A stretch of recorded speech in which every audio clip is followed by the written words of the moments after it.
Deixa eu dar uma guinada aqui, segura com a gente, Zé. Vini, vamos lá, só pra gente complementar as informações aqui. O Bolsonaro foi o primeiro presidente a participar da Marcha para Jesus, que ontem chegou na sua 27ª edição em São Paulo.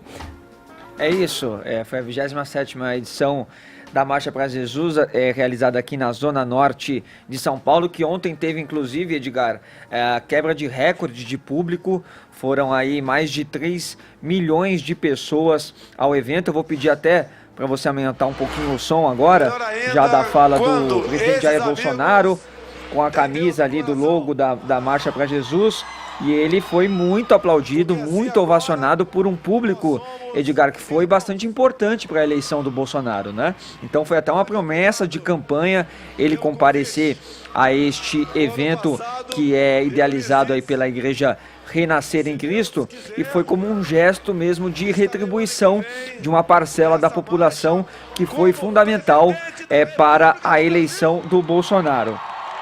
Vejam só os aplausos, muitos gritos. Bolsonaro, gritos de mito. O Bolsonaro foi...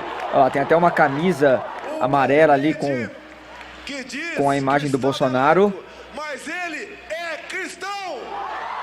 E essa frase aí, um presidente que diz que o Estado é laico, mas ele é cristão. Então teve várias outras frases do Bolsonaro dizendo que o ponto de inflexão para o Brasil ser um dia colocado no lugar de destaque que merece.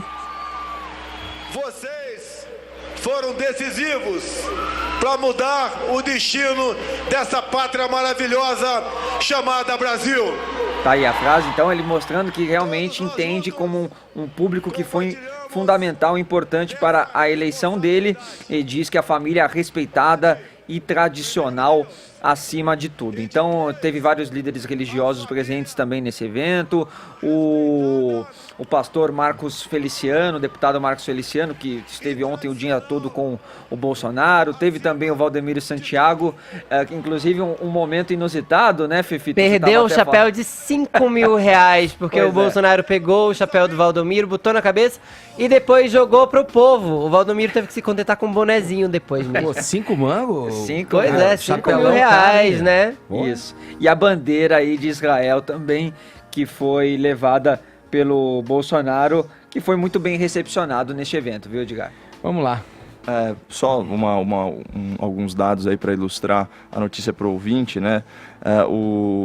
Os últimos números aí do IBGE de 2010, eles mostram que há atualmente no Brasil 42 milhões e 300 mil evangélicos, né? Isso dá 22% da população. O que chama mais atenção é que esse é um número que cresceu 61% em uma década, né? Então um crescimento aí muito significativo. Muitas pessoas podem imaginar que muita gente veio do catolicismo ou do agnosticismo, esse tipo de coisa, mas na verdade, nesse mesmo período, os católicos diminuíram só 1,3% e ainda somam 123 milhões de pessoas, ou quase 2/3 da população. Eu assim, como conservador e como cristão também, me parte o coração ver o preconceito religioso contra esse público, contra essa demografia. Inclusive, eu acho que eles dão exemplo ao levantarem aí a bandeira de Israel, né? E ao respeitarem uma fé diversa que é a fé judaica, que por muitos e muitos anos foi perseguida, né, pela civilização ocidental das formas mais perniciosas possíveis, né? E considerando aí, né, a gente está falando de 1/5 da população brasileira, é uma demografia muito ampla, que estava subrepresentada, que estava desprestigiada no mainstream, especialmente na grande mídia. Então, eu acredito que esse gesto do presidente de prestigiar o evento com a sua presença institucional é fundamental no ambiente democrático. Trindade, tá ouvindo a gente aí? Brasil. Quer fazer uma parte? Pode tirar o áudio agora da fala do presidente. Trindade tá aí? Pode falar, Trindade. Pois é. Olha, Edgar, é uma relação sincera e real do presidente Jair Bolsonaro com o setor evangélico, né? Estou dizendo isso porque foi sempre tradicional a relação de presidentes da República com religiões no sentido de captar apoio e captar votos. Eu visitei algumas vezes o Palácio da Alvorada, que é a residência oficial. O Palácio dos Despachos é o Palácio do Planalto.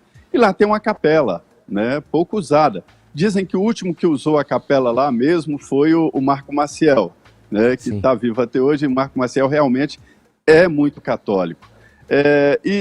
Agora o presidente Jair Bolsonaro, até a primeira-dama Michele Bolsonaro, mandou tirar os santos que tinha na capela, mas a capela continua, a capela é muito bonita, ali ao lado da entrada do Palácio da Alvorada. Então, essa relação do presidente Jair Bolsonaro com os evangélicos é muito real, porque ele é ligado, sim, ao setor. Um setor que cresceu muito e que eu assisti também o crescimento na área política. Em 82, o então candidato ao governo de Minas Gerais, Tancredo Neves, disputava com Eliseu Rezende, né, o governo de Minas Gerais, e ele, Tancredo, descobriu a força dos evangélicos, porque os pastores têm uma influência muito grande aos seus devotos, né? E aí colocou pela primeira vez candidatos, deputados estaduais e federais, que eram evangélicos e que disputavam já como pastores, como evangélicos. A coisa deu certo, de lá para cá o setor evangélico cresceu muito e a participação aqui no Congresso Nacional explodiu, ao ponto de da Igreja Universal, definir uma estratégia de montar um partido político, o PRB, e a estratégia de eleger um deputado, pelo menos, para cada unidade da federação. Hoje é uma grande força no Congresso, a força do PRB, da Universal, e a força evangélica. A bancada evangélica tem 195 deputados inscritos. É uma força que varia ali de 190 a 200. Agora, é uma força muito dispersa, porque, por exemplo, Benedita da Silva, do PT do Rio de Janeiro, é evangélica, é da bancada evangélica, mas não vota unida, né? E esse setor tem crescido na política. Tanto que a última mudança, que não é reforma eleitoral, né? A última mudança proibiu o uso do púlpito, o uso de igrejas para pregações e para pedir votos, né? Mas isso não interferiu no processo e os deputados evangélicos, eles têm garantia certa de eleição.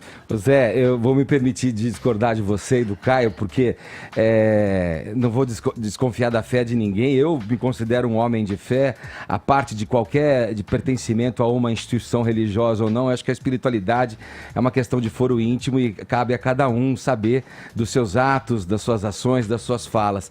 Mas você mesmo, na tua fala, dá um exemplo muito claro, pela experiência que tem, do ativo político que isso se transformou. Porque sempre na história do Congresso, você pode confirmar o que eu estou dizendo, Zé, sempre houve evangélicos, católicos, fazendeiros. Só que quando essas instituições, claro, abarcadas até pela possibilidade da legislação de se representarem e se unirem numa representação, começaram a ocupar o Congresso Nacional e deixar muito claro esses interesses partidários, não só na questão relacionada à sigla política, mas ao ramo de atividade ao qual pertencem, as coisas começaram a ganhar um poder de barganha que extrapola qualquer sentimento republicano de como as coisas devem andar. No caso dessa participação do presidente Jair Bolsonaro na Marcha para Jesus, veja, o Caio trouxe uma demografia aí muito interessante de um ativo político que estava lá adormecido na população e que, quando foi percebido, os políticos passaram a utilizar isso como uma moeda de poder ali, para ascender ao poder, para se manter no poder. E eu vejo, frente a esses apoios de lideranças evangélicas e de religiosos evangélicos aí, mais desatentos, não sabe se pelo interesse de verdadeiros mercadores da fé, que estão aí gozando dessa proximidade e da sensação desse empoderamento aos seus impérios milionários aí, né? Porque mexe com muito dinheiro, uma condição lícita, porque a gente não pode analisar as coisas só diante do aspecto da fé. Claro, quem sou eu, quem somos nós para duvidar da fé alheia? Mas quando você transforma isso numa moeda de troca da política, eu acho que Jesus não aprovaria muito essa ideia de você misturar a religião com política. E eu até faço uma observação aqui, Trindade, esses pastores que estão ladeando o Bolsonaro nessa marcha, os que organizam essa marcha, foram presos nos Estados Unidos, entrando com montantes de dinheiro muito acima do permitido por lei. Quer dizer, conseguiram habeas corpus para não serem presos aqui no Brasil. Tem casa milionária em Miami derrame no valor de mais de 500 mil dólares, tem aras. Quer dizer, olha... Um dos outros já foi pego pedindo para fiéis fingirem ser enfermos curados também, já olha, aconteceu. então, de novo, eu destaco aqui, quem sou eu para duvidar da fé alheia? Mas isso me parece muito mais um interesse político, um ativo político que é utilizado dessa maneira, nessa proximidade, que pode ser até legítima mesmo, como você disse, o Bolsonaro é um cara evangélico, vai à igreja, casou-se na igreja evangélica, mas é inegável que essa relação fique, de certa maneira, obscura frente a esses interesses que eu estou colocando aqui, Zé. E duvido que Jesus também partiria para uma decisão com base na violência, na arma. Eu acho que os preceitos do Mestre Jesus Cristo iriam muito mais pelo entendimento na palavra, na espiritualidade. Olha, provavelmente a gente não veria o Messias fazendo o sinal de arminha com a mão. o Messias, e mito, você vê que a plateia mesmo grita mito para Bolsonaro. O que será Jesus, então, frente a esses fiéis? Você sabe que os americanos têm um ditado que vira até um pouco piada entre eles, assim, mas que é muito real, que é What would Jesus do? O que Jesus faria nessa situação? É sempre bom se perguntar nisso. Eu sempre me pergunto se Jesus faria sinal de arminha com a mão. Fala, Zé. Olha, Edgar, você tem razão. Há sim um uso e um jogo político, mas é da própria regra, né? São interesses políticos. Aqui é uma ilha cercada de interesses. Interesses próprios, interesses econômicos, interesses sociais, interesses todos sinceros. E interesses religiosos. Antes se corria atrás da CNBB e dos católicos e enfim, agora a onda é toda evangélica, né? Agora é o seguinte, o que faria Jesus? Jesus fez política, ele veio fazer política, ele era um líder espiritual e político. O que é o Sermão da Montanha, se não um grande comício, né? Certo. Sabedoria, Zé. Eu gostaria de políticos mais afeitos aos preceitos de Jesus. Mas ele fez política, Zé, porque na vida a gente faz política. A gente faz política na nossa intimidade e nas nossas relações sociais. Só que ele não fez política negociando. Ô, Zé, inclusive, vendilhões do templo foram expulsos. O meu coração ainda é um coração ingênuo. Eu queria ter um coração de rocha que nem o seu, assim, viu? Obrigado, Zé. Bom trabalho aí. Obrigado pelo papo, pelas informações. Bom trabalho aí em Brasília. Qualquer coisa, só gritar.